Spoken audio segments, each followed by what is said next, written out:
Hi అండి అందరికి. ఈ రోజు నల్ల కారం చేసి చూపిస్తాను. ఈ కారపొడిని ఇడ్లీతో, దోశతో, ఉప్మాతో గానీ వేడివేడి అన్నంలో నెయ్యి వేసుకొని తిన్నా చాలా రుచిగా ఉంటుంది. కొన్ని ప్రాంతాల్లో దీన్ని ధనియాల కారం అంటారు. కారపొడికి పొట్టుమినపప్పు వాడితేనే బాగుంటుంది.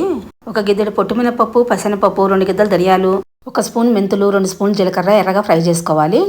తూకం ప్రకారం అయితే మినపప్పు, శనగపప్పు, ధనియాలు ఒక్కొక్కటి 100 గ్రాముల చొప్పున తీసుకోవాలి. ఎండుమిరపకాయలు, చింతపండు కూడా 100 గ్రాముల చొప్పున తీసుకోవాలి. ఎండుమిరపకాయలను కూడా ఎర్రగా ఫ్రై చేయాలి. అన్నింటినీ ఆయిల్ వేయకుండా ఫ్రై చేసుకోవాలి.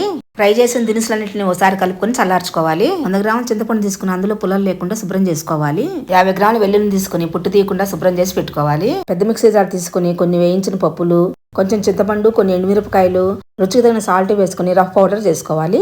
ఇందులో కొంచెం వెల్లుల్లి వేసుకుని మరలా మిక్సీ పట్టాలి. అన్నింటినీ కొంచెం కొంచెంగా వేసుకుంటూ మొత్తం మిక్సీ పట్టుకోవాలి. ఒకసారి అంతా కలుపుకొని ఉప్పు సరిపోయిందో లేదో చూసుకుని 3-4 స్పూన్లు ఆయిల్ వేసుకుని చేత్తో ఆయిల్ అంతా కారపొడికి పట్టేలాగా కలపాలి.